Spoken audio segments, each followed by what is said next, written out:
Olá, meus queridos e maravilhosos alunos! Vamos para mais uma aula com o professor Gilvan Duarte. Agora é outra disciplina, meus amados alunos. Vamos focar na nossa disciplina legislação. Direito, meus queridos. É essa aula aqui. Nós vamos falar de direito. Será que vocês entendem? Professor, vamos voltar aqui que é a questão de legislação. Olha só, professor Gilvan Duarte, o que nós vamos trabalhar aqui hoje, meus queridos? A gente vai fazer uma apresentação da disciplina, a gente vai falar do direito tributário, professor. É um assunto muito importante. Mas antes de nós adentrarmos o assunto de direito em si, nós vamos falar, certo, do direito geral, que é o direito constitucional. Vocês já ouviram falar em direito constitucional de 88? Vocês já ouviram falar, gente, do direito constitucional? Alguém já ouviu falar da Constituição Federal de 88? Vocês sabiam que todos os direitos, todos, devem obediência à Constituição Federal de 1988. Opa, Flávia Vieira de Souza Duarte. Então, meus amados alunos, o direito ele é dividido em duas partes. Duas partes. Ele pode ser privado ou público, certo? E o nosso direito, legislação social, certo, e trabalhista, que é o direito tributário em si, nós vamos ver um pouco, certo? Nós vamos ver um pouco de direito constitucional. Exatamente, a nossa Carta Magna, né? Nossa lei maior. Eu sempre comparo a Constituição Federal que todas as outras leis devem obediência. Onde nós, como alunos, professores, a gente tem que saber estudar nossa Constituição Federal, que hoje tem 250 artigos. Ou seja, cada país tem sua Constituição. Dentro dessa Constituição, vai ter direitos individuais, vai ter direitos coletivos, vai ter a organização administrativa, vai ter a organização financeira, política do Estado, vai ter direitos e deveres do cidadão. Pronto. O que vocês precisam saber? O professor quer dizer que o direito em si, a Constituição Federal vai explicitar o meu direito e o dever como cidadão perfeito. Qual o problema? Muita gente não conhece ou não teve curiosidade. Nossos alunos com 14, 15, 16, 17, 18, 19 anos não têm curiosidade de pegar numa Constituição e ler para entender o assunto, entender qual é o seu direito fundamental, qual são os objetivos fundamentais da República Federativa do Brasil, quais são os fundamentos da República Federativa do Brasil, quais são os princípios. Isso nós vamos ver, certo? Isso nós vamos ver com calma. Então, que isso é o primeiro momento. Então, existem a divisão, segundo Contrin, nós temos a divisão do direito em duas partes, que é direito público e direito privado. Só temos essa divisão, tá, gente? O que é direito público? Gente, é de interesse geral, do público geral. Todo mundo, rege todo mundo, abrange todo mundo. Abrange todo mundo. Já direito privado, não, gente. Só vai atingir os particulares. Por exemplo, um exemplo de direito privado. Um exemplo, para ficar mais claro para a gente entender esse assunto. A professora Lidiane resolve abrir uma empresa junto com o professor Gilvan. E nós vamos fazer um contrato social de sócios, no qual eu dou 10 mil reais, a professora Lidiane dá 10 mil reais para abrir essa empresa. Qual é o direito que vai regir esse tipo de relação, de contrato? É o direito privado. Porque é algo que interessa só a mim, a professora Lidiane e o professor Gilvan. Só, nós dois. Se eu, caso, eu quiser desfazer essa sociedade de maneira judicial, a briga só vai ser entre nós dois. Agora, o direito público não, rege todo mundo. É os interesses gerais da sociedade. É o interesse geral. Por exemplo, a Constituição Federal é um direito público. É todo mundo é atingido. Todo mundo é atingido. Qualquer alteração nela, todo mundo é atingido. Direito tributário, todo mundo é atingido. Todo mundo é atingido. Então, gente, direito público e direito privado, ela tem essa diferença. Eu coloquei aí para vocês, direito empresarial, direito civil, casamento. Eu vou casar com a professora Flávia Vieira. Certo? Nós vamos casar com comunhão de bens. Qual é o direito que vai regir esse tipo de contrato? Né? Que o casamento é um contrato. O direito civil. Fala sobre o casamento civil. Entendeu? Aí caso a gente separe por comunhão, por separação de bens ou comunhão de bens, quem que vai regir esse contrato? Porque o casamento é um contrato. É um contrato. Aí se dependendo do contrato que vocês firmarem um com o outro, eu e a professora Flávia, aí às vezes ela saiu com o que ela construiu, entendeu? Tá com medo do golpe. Eita, professora Flávia. A gente casa com comunhão de bens ou com separação de bens, professora Flávia? Entendeu? Eu não me importo. Qualquer um dos dois. Eu confio em você. Entendeu? Eita Deus. Entendeu?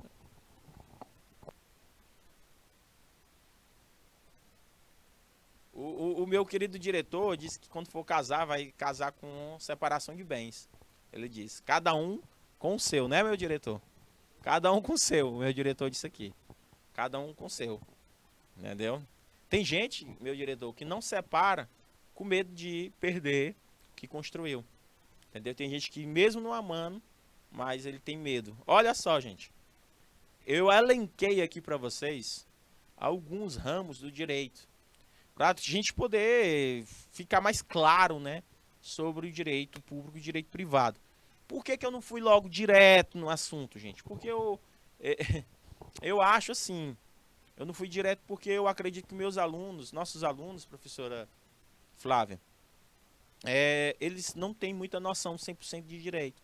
Então eu peguei, o que foi que eu resolvi? Rapaz, eu vou trazer um olhar geral sobre o direito, para depois afunilar sobre o nosso direito tributário. Então veja só, o direito público, ele rege todos, ó, o direito condicional, aí tem o direito administrativo, tem o direito penal, tem o direito tributário, tem o direito processual civil, tem o direito internacional público. Direito privado, professor, quais são? Nós temos o direito civil, direito comercial, que hoje a nomenclatura mudou, tá, gente? A mesma coisa. Direito empresarial e direito comercial a partir de 2002, certo? Ele foi concordado com a mesma nomenclatura, certo? Aí nós temos direito do trabalho, direito do consumidor, direito internacional privado, certo? Então, meus amados alunos, olhe o tanto de direito que nós temos. Isso aqui eu trouxe só alguns.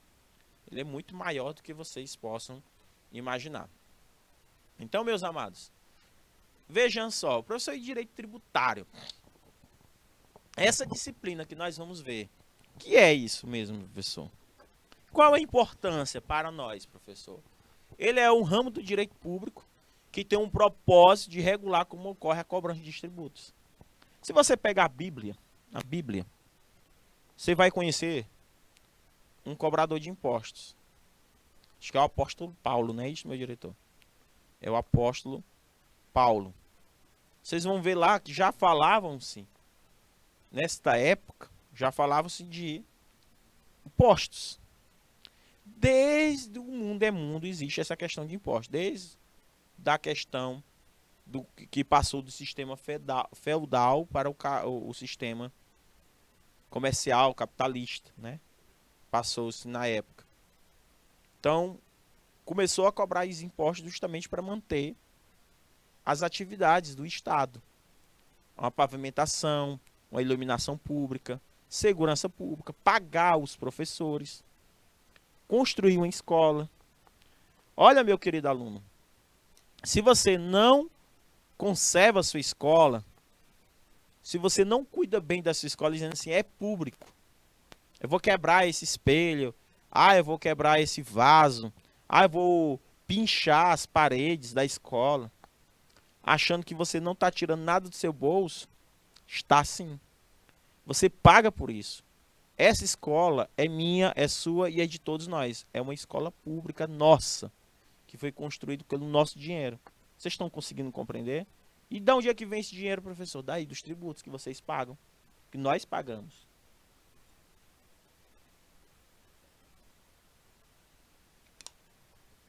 Como assim, professor Juvan? Eu vou comprar um biscoito lá na mercearia do seu Zé. Lá na mercearia do seu Zé. Eu tô pagando em tributo lá nesse biscoito? Tá. Indiretamente tá. Mas eu não trabalho, professor. Como é que eu vou pagar tributo? Tudo que você compra, ou tudo que você consome, prestação de serviço, você está pagando. Vai lá na pizzaria. Se você, Kemuel, se você comprar, cara, uma sacolinha e tiver a nota fiscal, sacolinha de R$ 100 de nota do supermercado da sociedade aí de Paz Landim, e ela vinha registrada, lá na nota fiscal vai dizendo o valor.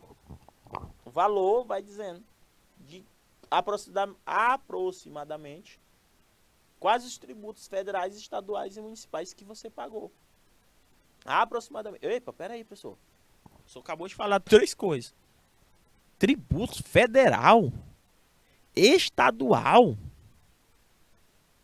municipal, distrital. Exatamente. Então, o direito tributário, ou Código do Direito Tributário, que é regido pela Lei 5.172 de 1966. Como assim, professor? É de 66. Existem uma possibilidade do direito tributário passar por uma reforma chamada reforma tributária. É assim como foi feita a reforma previdenciária, a reforma trabalhista, está previsto acontecer uma reforma do direito tributário. Por exemplo, professor, eu posso fazer uma reforma do direito tributário, taxar grandes fortunas? Como assim? Quem é milionário, bilionário não paga impostos sobre grandes fortunas. Por quê, professor? Porque não existe uma lei regulamentando isso. Vocês estão conseguindo entender? Então, gente, o direito tributário ele é tão maravilhoso, o entendimento, que a gente consegue entender quem são os tributos federais, estaduais, municipais. Isso nós vamos ver aqui nas nossas aulas. Ok, meus amados? Então, tá aí os... Professor, mas para mim entender o direito tributário, ele vem de onde, professor? Ele surge de onde? Gostaria de saber de onde vem esse direito tributário. Ele foi construído de onde, professor? Gente, às vezes ele vem do Código, né, do Constituição Federal.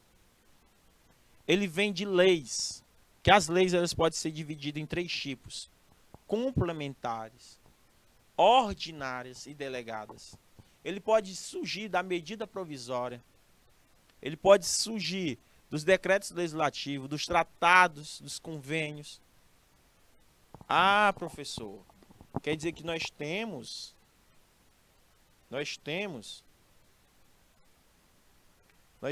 esses pontos.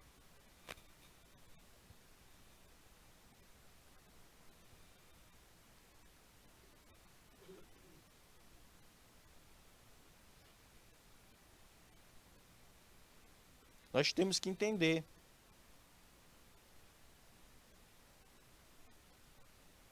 Nós temos que entender este assunto.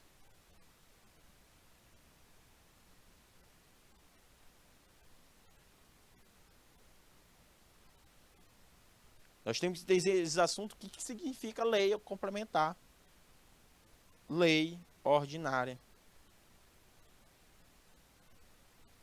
Certo? Vocês sabem, já ouviram falar? Qual é a diferença? Lei ordinária.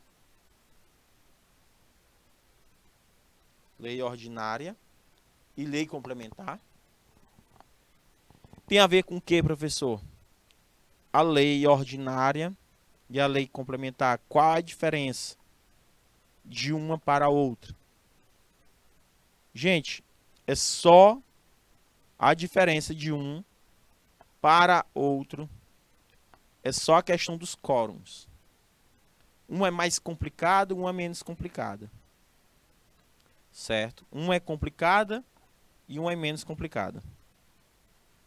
Conseguiu compreender? Ou seja, gente, as leis complementares, elas são diferentes. A lei complementar ela é mais fácil. Quórum de aprovação dela, não. Ela é mais complicada de se aprovar. Eu preciso da maioria absoluta da Câmara. É questão do quórum, gente, ó. Lei complementar, ela é mais difícil de ser aprovada. Porque eu preciso da maioria absoluta de todos os membros para aprovar. A ordinária, não. A ordinária eu não preciso de todo mundo na Câmara. É a maioria simples. Basta ter a metade de todos presentes para aprovar. Um exemplo. Eu trabalho na Câmara Municipal. Eu, mais a Flávia Vieira, somos vereadores. E a gente quer fazer uma lei complementar. Essa lei complementar, lá na Câmara dos Vereadores, são compostos por 10 vereadores, vamos supor, hipoteticamente. Para ser aprovada essa lei, ela precisa de todos, a maioria absoluta. Para aprovar essa lei, que ela é uma lei complementar. Ela vai complementar. Agora, se for uma lei simples, só preciso da metade. Da metade. Conseguiu compreender, gente? Eu não sei se eu consegui fazer ser compreendido. O que seria essa lei complementar? É quando eu quero alterar, complementar, fazer uma emenda constitucional na Constituição Federal. Deu para entender? Quando eu quero. Já a lei ordinária, não. É qualquer matéria, gente, que esteja reservada à lei complementar. Qualquer matéria. Certo? Qualquer matéria. Então, eu preciso de um quórum. Esse nome aqui, gente, o que diferencia deles, o que diferencia um do outro é um tal de quórum. Quórum é a quantidade, é a mesma coisa. Esse nome aí que eu estou escrevendo para vocês, quórum, é a quantidade. Ah, professor, quem que faz nossas leis? Agora que eu quero entender, é a Assembleia Legislativa dos seus estados, que faz as leis do estado, são a Assembleia Legislativa. Quem faz a lei do município são a Câmara Municipal. Quem faz as leis federais são o Congresso Nacional. Então, o direito tributário, ele nasce daí também. O direito tributário, ele tem fontes. Quando eu falo fontes, é criação. Como surgiu? Criação. Como surgiu? Entendeu? Como surgiu? Como é que é feito? Cada um. Então, eu tenho uma criação, tenho uma doutrina, eu tenho uma jurisprudência. Certo? Eu tenho uma jurisprudência. Vou explicar para vocês a questão da jurisprudência. Como seria essa jurisprudência, professor? Como seria? Jurisprudência. Vou explicar de uma maneira bem simples. Bem simples, para vocês conseguirem entender. Bem simples. Uma jurisprudência, esse nome bem aqui, gente, ó. Aqui, ó. A jurisprudência, uma doutrina, ela não entra, ela não inclui no direito tributário. Mas vou explicar o que significa essa palavra aí, bem chique. Jurisprudência. Ela significa decisões judiciais. Segundo Alexandrino, ela significa decisões judiciais iguais de juízes, juristas. A Flávia Vieira é jurista, uma juíza do estado do Rio de Janeiro. E a professora Lidiane é do estado de São Paulo. A professora Lidiane julgou recentemente um caso sobre um guarda municipal que passou no concurso público. Ele entrou com recurso contra a banca, contra a organizadora, contra a prefeitura, alegando que a prefeitura não deixou ele assumir o cargo de guarda municipal, porque lá no edital tinha dizendo que tinha que ter todos os dentes completo. E ele entrou, né, com mandato de segurança, entrou na justiça para, de fato e de direito, assumir a vaga. A juíza Lidiane entende que isso não impede e nunca vai impedir ele de exercer suas funções, seus cargos. E ela decide a favor desse cidadão.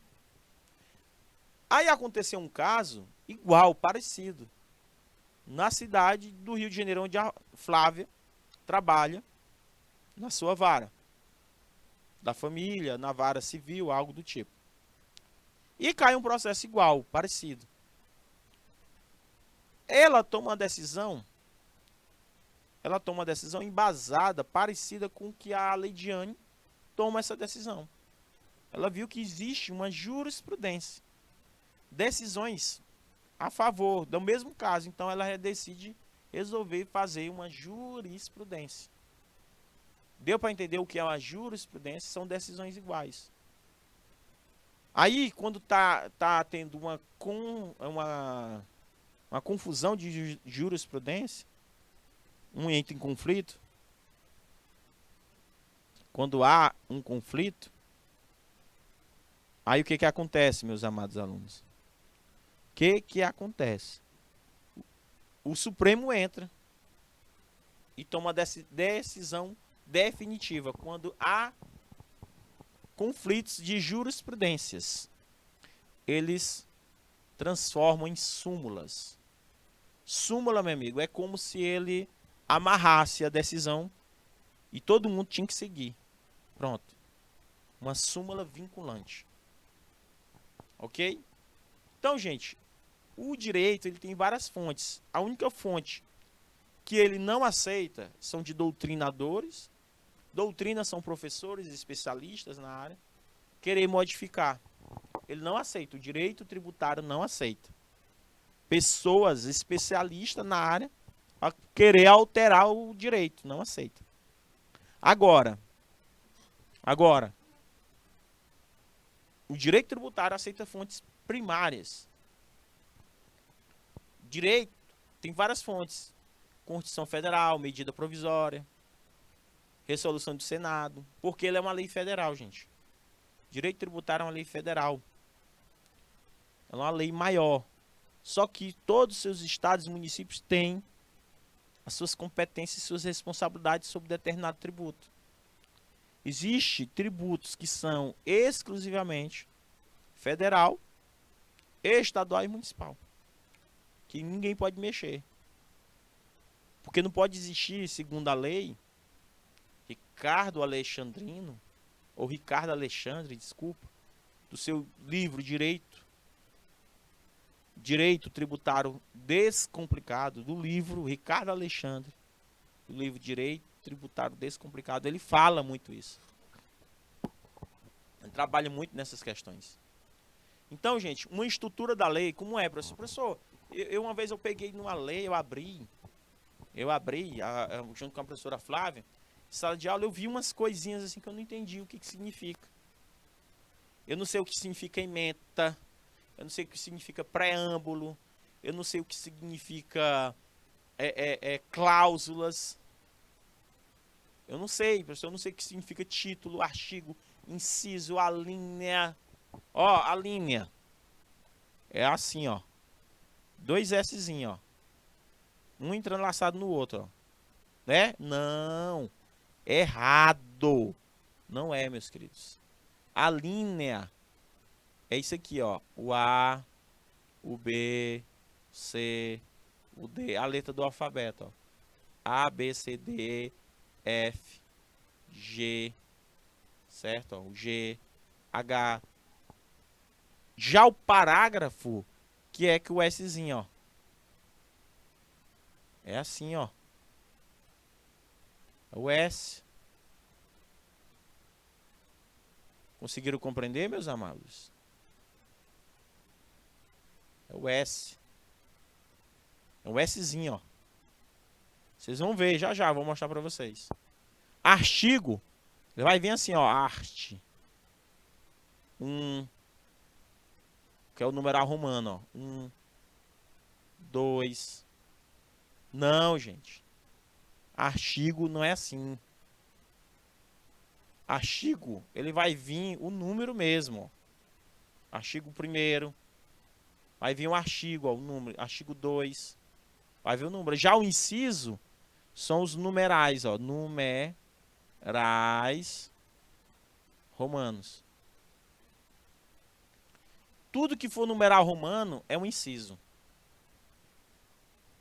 Então, inciso 1, inciso 2, inciso 4, inciso 5.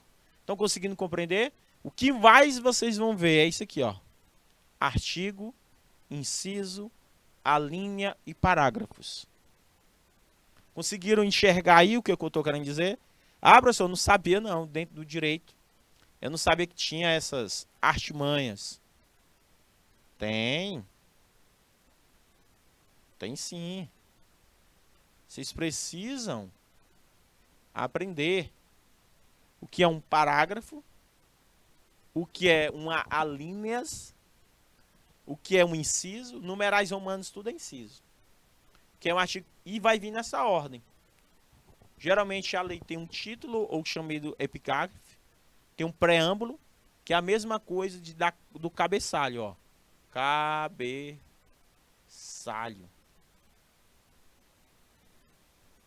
Cabeçalho. Mesma coisa. Ah, é o cabeçalho da lei, é. Ele não tem um preâmbulo nenhum. Ele tem força de lei. Preâmbulo nenhum tem força de lei.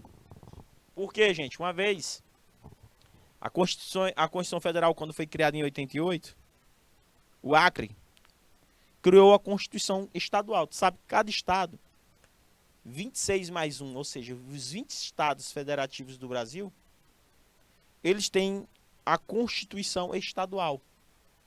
Todo estado tem sua Constituição Estadual. E tem que obedecer o quê? Tem que obedecer a Constituição Federal, o pai de todos. Ok? Nós temos a Constituição Federal, nós temos as Constituições estaduais. E quando foi criada a Constituição Estadual do Estado do Acre, dentro do preâmbulo, esqueceram de colocar a palavra Deus. Como assim, professor? Não estou conseguindo compreender. Se você colocar o preâmbulo da Constituição Federal, os caras copiaram. Preâmbulo. Que é assim, ó, o cabeçalho. Diz assim, ó. Preâmbulo, aí tu abre a Constituição. Tem assim, ó, a primeira palavra quando tu abre a Constituição. Preâmbulo. Nós, representantes do povo brasileiro, reunidos em Assembleia Nacional Constituinte, para instituir um Estado democrático destinado a assegurar o exercício dos direitos sociais, individuais, a liberdade, a segurança, bem-estar, o desenvolvimento, a igualdade, a justiça, com valores supremos de uma sociedade fraterna, pluralista, sem preconceitos, fundados na harmonia social, comprometida na ordem interna e internacional, com a solução pacíficas das controvérsias, promulgamos sobre a proteção de Deus. Escutem, a própria Constituição colocou, ó, sobre a proteção de Deus, a seguinte Constituição da República Federativa do Brasil. Título 1. depois do cabeçalho. Título 1, dos princípios fundamentais, artigo, vai vir assim. Aí vem o nome preâmbulo, aí vocês não vão se assustar. Esse preâmbulo, Caio aí de Sussuá para, não tem norma jurídica, não tem nenhuma força. Tanto faz como tanto fez vir um preâmbulo numa lei estadual, municipal, etc., não vai fazer falta. Só que o Estado do Acre, quando foi criar sua Constituição estadual, o cara que foi redigir, professora Flávia, olha, essa história é muito engraçada. O cara que foi redigir, digitar, esqueceu de colocar sobre a proteção de Deus. A palavra sobre a proteção de Deus, professora Lidiane. Olha só. Olha só, meus queridos alunos, que história interessante. Aí o deputado lá estadual ficou incomodado. E aí, gente, nós construímos uma Constituição estadual, mas nós não estamos tendo a proteção de Deus. Eu vou reivindicar. Tem que colocar a palavra Deus. Aí muita gente diz, não, mas nós somos um país laico. Nós não temos religião.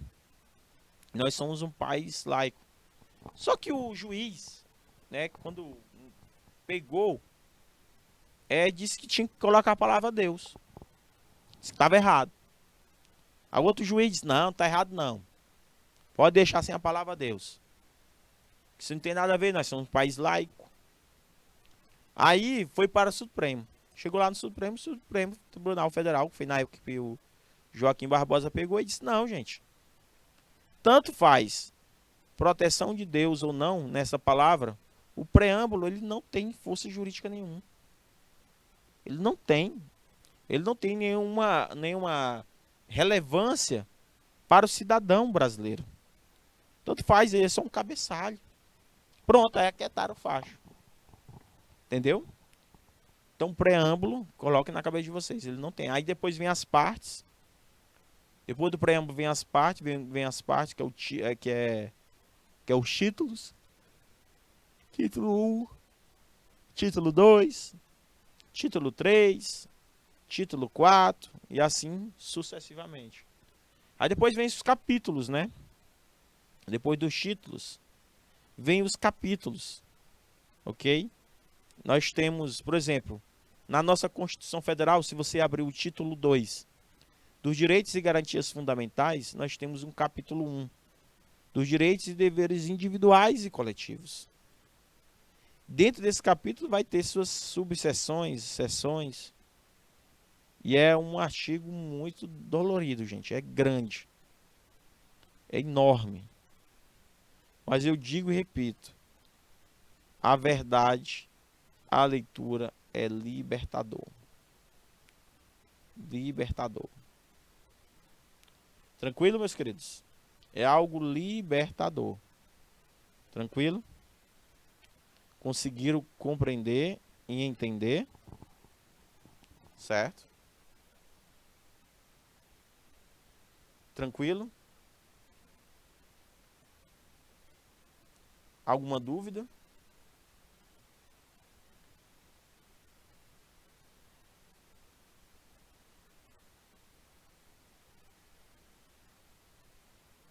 Tranquilo? Vocês conseguiram compreender o que eu estou explicando, gente? Ou está tendo, assim, uma dificuldade? Assim, porque se tiver, eu tento explicar de outra maneira. Ok. Então, gente, aí é a estrutura de uma lei. Qualquer lei, seja pública, seja privada, ela vai seguir essa estrutura. Tá, meus amores? Ela vai seguir essa estrutura. Então, preciso que vocês entendam este assunto de maneira simples. De maneira bem simples. Tranquilo?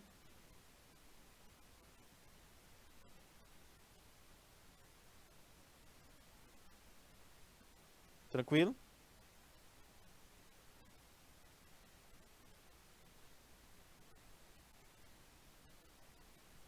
Então, meus amores, vamos agora para o que interessa. Está claro, né? Coisa boa.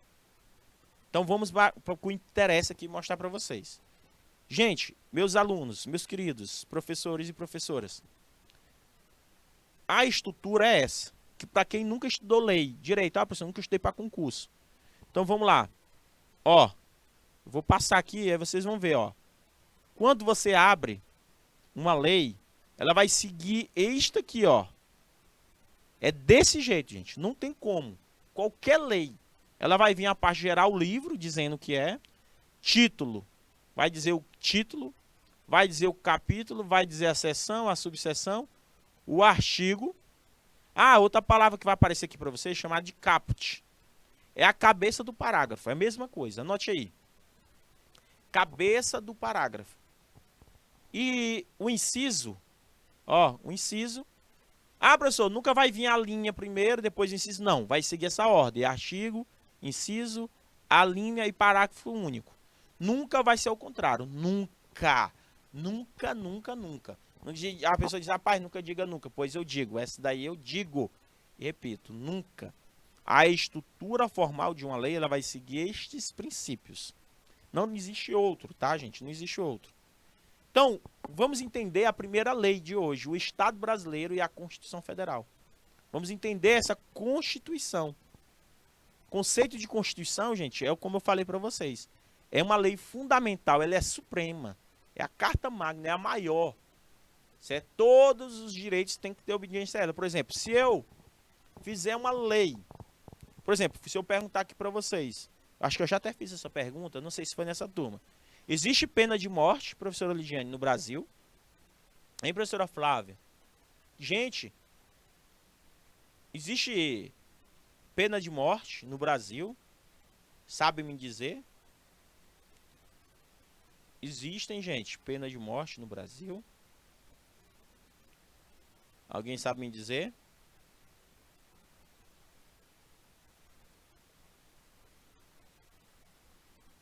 Existe. Mas acontece de que às vezes não tem incisos nem alíneas. Tem somente parágrafo. Não tem problema. Aparece só o nome. Alíneas, né? Só aparece um parágrafo único. Pode, por exemplo, professora. É interessante o que você colocou aí. Às vezes, aparece o artigo 2 da Constituição Federal, é um parágrafo único. O próprio artigo 1º da Constituição Federal fala. O próprio artigo da própria Constituição Federal, ele mostra, certo? A questão do parágrafo único. Ele não tem, certo? Mas, é sério, é que se você abrir a Constituição, no artigo 1º, lá vai ter dizendo assim, parágrafo único. Depois do artigo 1º, tem parágrafo único. Então, ele vai aparecer direto, certo? Na Constituição Federal. Então, eu preciso que vocês, meus amores, coloquem no Google Constituição Federal de 88, para vocês já ter essa familiaridade.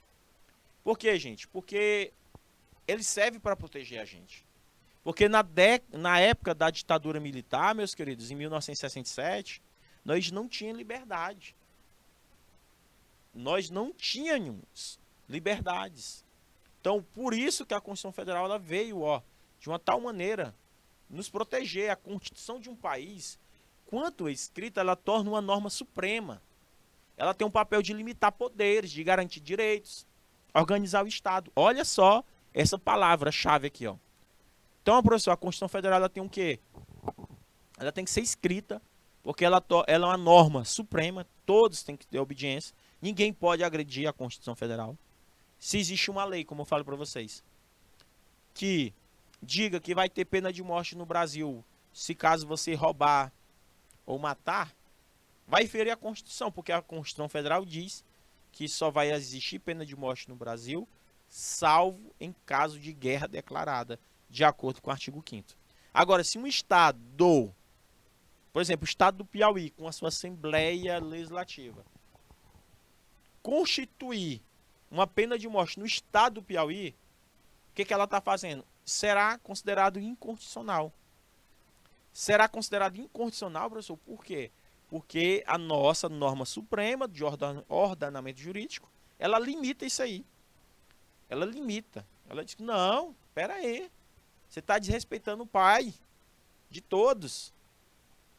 O Odin. Bora lá, você não pode. É o Odin, é o pai de todos. Então, meus queridos, vocês estão conseguindo compreender? Então, no Brasil, gente, quando houve abertura política na década de 1985, quando acabou a ditadura militar, nós fizemos uma Assembleia Constituinte. A nova Constituição Federal ela foi decretada em 88. Olha quando Ulisses Guimarães exibe a Constituição pela primeira vez. Foi Ulisses Guimarães. Ele mostrou aí pela primeira vez a nossa Constituição. A nova Constituição Federal ela foi decretada em 88 e assegurou diversas garantias constitucionais. Ela qualificou crimes inafiançáveis, a tortura. É inafiançável torturar. Ações armadas contra a democracia e contra a ordem constitucional. Determinou a eleição direta para poderes executivos, legislativos. Fez a destituição de plenos poderes do presidente. Porque antes de 88, o presidente na época tinha amplos poderes. Hoje não, quem tem amplos poderes de comandar um país não é o presidente. Não é o governador, não é o prefeito, é a Câmara. É a Assembleia do Estado, é a Câmara Federal. Por quê? Porque a própria Constituição diz: quem comanda um país hoje, gente, é o Congresso. Quem comanda o Estado é a Assembleia. Quem comanda o município é a Câmara. Então, isso vocês têm que entender dentro da própria Constituição. Ela traz esse aspecto. Porque ele diz o seguinte, ó, não sei o que estou dizendo, ó, é a lei. Ó, destituição dos plenos poderes do presidente. E a ampliação dos poderes, ó. Congresso. Então, quem comanda o nosso país é o Congresso Nacional. Quem comanda o nosso país é o Congresso Nacional. É eles que comandam. Entendeu? A figura principal de um país é o Congresso, é as câmaras, sua Assembleia. É isso que vocês precisam entender e compreender o Estado brasileiro e a Constituição Federal. Tranquilo, meus queridos? Então, espero que vocês tenham entendido essa primeira aula, certo? Tenham entendido essa primeira aula, viu, meus queridos? Então, tranquilo, não sai daí, meus amores, não sai daí. A gente volta já já com muito mais assunto sobre a Constituição, sobre leis, tá? Até já.